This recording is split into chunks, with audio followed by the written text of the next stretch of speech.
Hey, Brian, it's Trevor Groves from CUTigers.com. After all the hype surrounding your recruitment and having to adjust to being on campus and everything else that normal freshmen have to go through, how good did it feel to finally be able to get on the field Saturday night?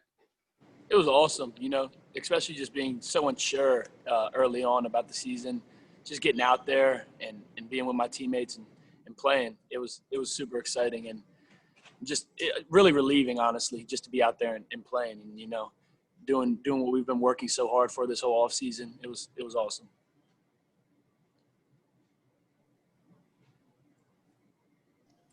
How were you able to keep yourself in shape over the spring? Was there anything particularly different you had to do just because of everything that was going on? I was super lucky. So my trainer back at home owns his own gym, and was still opening up for me to come in and train because he knew that I had to stay in shape.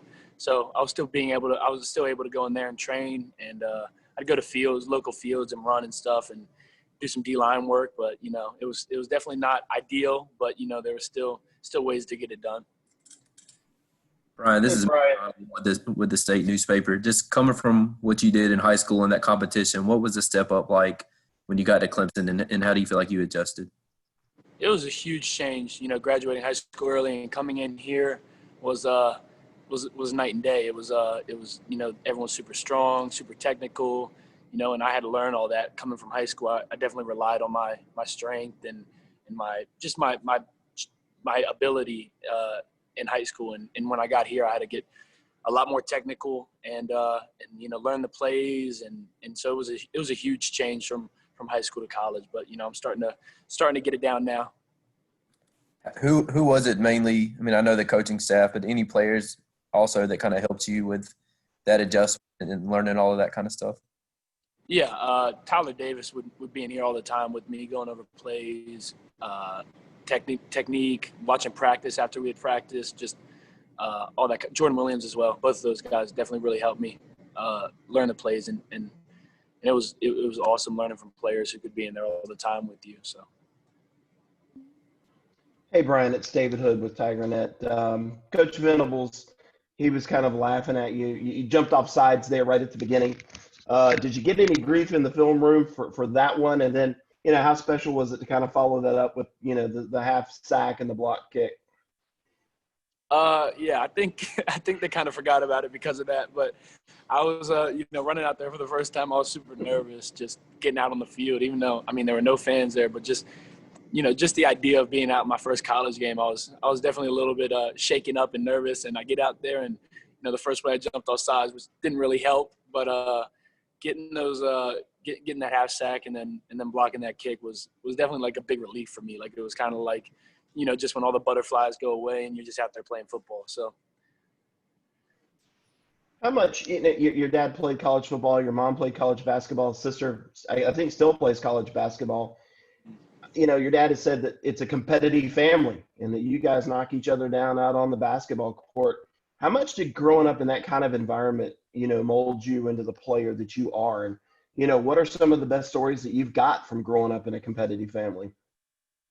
It definitely, when I was really young, just growing up in that family always made me hate losing no matter what we were doing. It didn't matter if we were running down the street or playing basketball or whatever we were doing. It always made me just hate losing, which stuck with me all the way up to this point. So I've always just hated losing, and that definitely molded me. And then got one story which actually wasn't too long ago. I think I was a sophomore in high school, and we were at a family reunion, and my sister, who plays basketball in college, we were playing on like a concrete surface, and I'm at that point, I'm still about, 6'5", 260 pounds.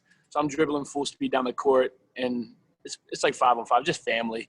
And my sister thinks it's a good idea to step in front of me and take a charge at around half court. And just ran her clean over, and it was just like that's not a normal thing from a family to do. You're playing outside and playing just backyard basketball, and your sister decides to take a charge with no refs there. Like, it's just things like that, I've always grown up with.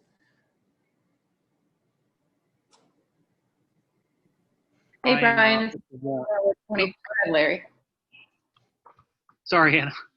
Hey, Bryan, this is Larry Williams with TigerIllustrated.com. You mentioned this earlier, the feeling of thinking that football might be taken away. Can you just describe what that was like when you're upon a moment in a time you've been waiting for forever and knowing that it might not happen? You know, everyone here, we all stayed super positive about it. And for us, I mean, in our little bubble here, we never kind of let ourselves think that we weren't going to play. So, you know, we always stayed positive and never looked the other way. We were always on that we're going to play, and we had to prepare the right way. And even when we were at home, we were all watching film and all that kind of stuff, getting our trainers to send us videos of working out and all that kind of stuff. So, you know, we never thought that we weren't going to play. And, you know, we're here now playing, and this is what we prepared for. So, yeah. Hey, Bryan, it's Anna with 24/7 Sports. How much have you been repping defensive end in practice? I've had a rep in some scenarios, some defensive end. I had a rep in some scenarios. So, you know, just kind of whenever they need me, I'll go out there and play some DN. But you know, that's really it. Hey, Bryan, this is Mark Whiteman at WYFF.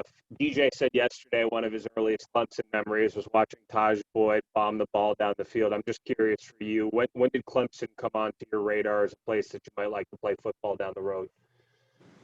I would say, I mean, I would watch when I was young, watch highlight tapes of William Perry, and then I got into more like, you know, just looking back on those days, like watching somebody that big play football was pretty amazing to me when I was young. And then, you know, just a couple of years ago when they had Christian Wilkins and Dexter Lawrence and Austin Bryant and Cleveland Farrell, watching those guys play together and just having so much fun out here definitely made me super, super interested in coming to this school. Hey, Bryan, can you take us back to, I think it was Elite Junior Day when you really got an in-depth look at Clemson and you really started to kind of say, hey, this might be a school that I really want to go to. I know you've been introduced prior, but it seemed like that visit was maybe the one that kind of put Clemson out in front for you. Yeah, so that might have been my second or third visit. But just coming back, I mean, after I came my first time, I knew, you know, just how everything was set up here, how coaches just felt like coaches really cared about their players, which I see to be true now. And they just, you know, it seems like everyone had your back. And Coach Bates and Coach Venables were just people that I wanted to play for. Like just seeing them and how passionate they are about their job. It was awesome to see. And I think that's really what kind of made Clemson jump out in front, just seeing how passionate everybody is here. Hey, Bryan, this is Grace Rayner with The Athletic. Coach Sweeney has really just raved about how far ahead you are, and he's mentioned several times that you're just one of those rare freshmen that comes in and gets it immediately. Where do you think that comes from? I had some really good high school coaches that definitely prepared me for this level, and you know, just technical technique is definitely different from high school to college, but still just kind of the basics of what I needed to know I learned in high school. So coming into college that definitely helped. And then also my strength trainer back home was awesome. So just coming in here with even that, you know, it's strength and conditioning and football knowledge are the two big things that you need to know. So I was definitely prepared for that just because of my trainer back at home, and then football knowledge. My high school coaches kind of prepared me for that. So. And has Coach Sweeney, you said that you would be a prime candidate for that jumbo package. Have you gotten any work there with that package? You just have to wait and see. Fair enough. Hey, Bryan, this is Zachary with Clemson Sports News. Yesterday, your roommate DJ said that he was really happy for you when you got that sack. What did he say to you when you got back to the sideline? He was just showing me love. You know, me and DJ have a really good relationship. You know, just, you know, since we've been here, we've been super close, and so just, you know, supporting each other and And no matter what, like when I'm out there, when he's out there, I was yelling at him on the sideline, you know, screaming at him, and there was no fans. So he was looking over at me, you know, like showing me a little thumbs up while I was going crazy on the sideline for him. So we're just super supportive of each other. And it's a good feeling to have somebody like that for you. Hey, Bryan, it's Trevor again. How cool was it to see your fellow freshman, Myles Murphy, come up with the 2 sacks, and what kind of a relationship have you been able to build with him so far? It was awesome to watch him out there. I mean, he was amazing. He's been that ever since we got here, though. You know, just a freak athlete, super strong, big, fast. Just, but I mean, yeah, we've been able to grow a relationship. You know, all of us on the D line, me, DeMonte, Trey, Myles, we've all been able to get real close over these past couple months. So, you know, we all, like I said, we're all super supportive of each other. It's awesome to see somebody doing so well. So it was really exciting. Ryan, Hey, Bryan, it's Josh from the Post and Courier. Does having Myles out there take a little pressure off you, knowing you're not the only hyped freshman on that defensive line, just knowing he's also out there, just getting all the attention? Yeah, I really don't like to look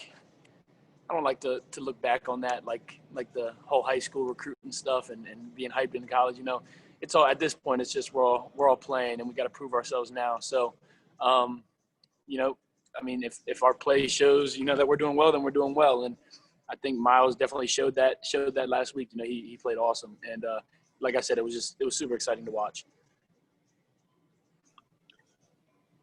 Bryan, Go ahead, Larry. That's one.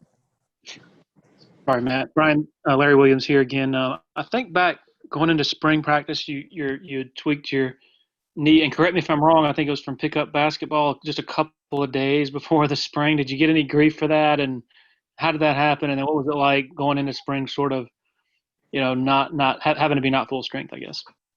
No, I didn't get any grief. I mean, Coach Sweeney, he wants us to have the most normal college experience that we can. So, I mean, he encourages us to go play basketball and do things like that. It was definitely disappointing for me, especially when it happened, just not knowing what it was. But, you know, I kind of hung up the basketball shoes after that. But I went up for a dunk and just came down and landed kind of funny on my knee. And I was super lucky that it wasn't anything too serious. I missed a couple of days. So it was definitely disappointing at the time. But, you know, I look back on it, and it wasn't a huge deal. But, you know, at the time for me, just coming into college and having to miss my first couple of practices, it was pretty upsetting. Ryan, I was just going to ask what your relationship with DJ is like and how you two ended up being roommates and what it's like being roommates with him. You know, we just kind of met over, all the camps that we'd gone to, and then we played in the All-American game right before we came in here together. So we just kind of talked over social media and decided on it. And you know, I think it was a really good decision for both of us. You know, we're super close. We do basically everything together. You know, we've been best friends since we've been here. So it's and just to see him succeed is awesome. So yeah. Hey, Bryan, this is Cam Gaskins with ABC Columbia. As a freshman, I'm sure you've been imagining, you know, your first game at Death Valley for a while now. Have you given any thought to just how different it's going to be versus what you'd imagine? And is it going to maybe put a damper on it with it not being full capacity and just with game day being so different this year?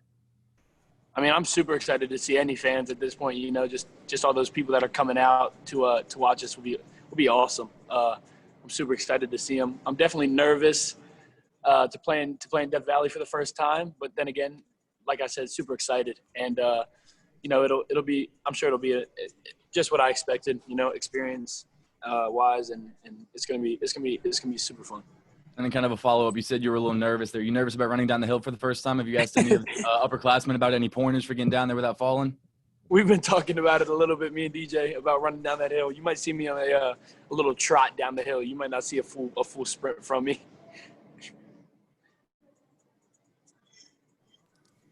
Ryan, I know you said you don't like to talk about the recruiting rankings and some of that kind of stuff that you guys came in with, but with you and DJ, does it help having someone you could kind of, I guess, talk to? Did it at any point having someone to talk to about maybe some of the pressure and stuff when you arrive with kind of expectations you guys did? Yeah, I mean, like I said, I don't think there's a lot of pressure really. Everyone's so good at this level. So I mean, and stars never matter. They disappear once you get to this level. So I mean, it was never a big deal coming in here and just learning was the main thing for both of us, me and DJ. So I mean, that's all we were really focused on when we both came in, just learning the playbook, learning techniques. There was so much learning that we had to do. And I mean, I think that's all we were really worried about, to be honest with you, just learning everything. DJ, Any it's questions Trevor for again. Brian? Hey Brian. I think it's kind of interesting that you wound up with number 11, same number as Isaiah Simmons as soon as he leaves. How did that kind of come about? I had to make some trades for that number, actually. So when I decided to commit, there was already a bunch of people who had already taken numbers. So I look at all the numbers that were still available, and I saw 45, and I knew Sergio Allen wore 45 in high school. So I was going to see, and he had 11 at that point. So I was going to see if I could kind of, make something happen. So I give 45, and then I text Sergio, and I was like, hey man, I know you wore 45 in high school. I don't think it really looks too good on D lineman. He was like, yeah, man, you're right. I'll keep it. So I was like, oh, thank you so much. So I got kind of lucky with that little trade there. I knew Sergio wore in high school and liked the number, so I was able to take 11. Brian, why was that so important to you to get that number 11? Just the past history, Isaiah in it last year, just seeing how well he played. And just, the history behind the number was, I'd like to carry on with that. And so that's it. Not many D linemen wear 11 either. Yeah. Anything else for Brian?